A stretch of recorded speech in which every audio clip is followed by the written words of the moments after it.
আশা করি তোমাদের কাজে লাগবে আমাকে। আজকে বাড়ি চলে যাও, আগামী দিন আমরা ঠিক করব, ঠিক আছে? হ্যাঁ হ্যাঁ, বাড়ি মানে বুঝলাম না। মাদ্রাসার ছেলেরা তো ভেতরেই থাকে।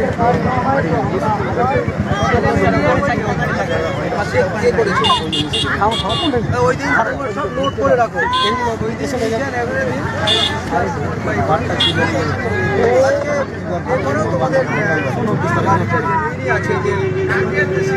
ঠেলাঠেলি করি নাই,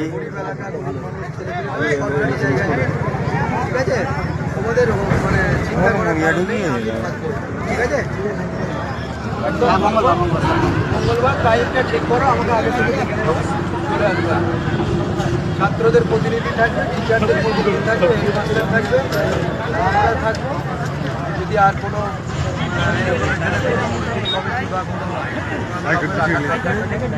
যারা ভালো আছে ঠিক আছে, এটা আমরা ঠিক করে দেবো। এটা শিক্ষা প্রতিষ্ঠান তো, এটা ঠিক হওয়া দরকার আছে যাতে স্টুডেন্টরা ভালো করে পড়তে পারে, সঠিকভাবে পড়তে পারে, সেটা আমরা দেখবো। আশা করি এটা ঠিক হয়ে যাবে, ঠিক আছে? Thank you everybody. ঠিক আছে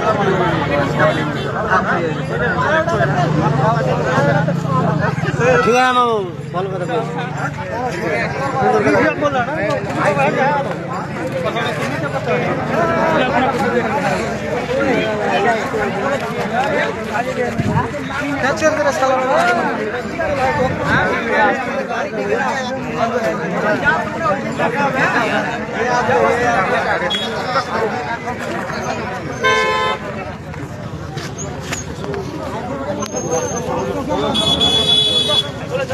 একটু চাপেন।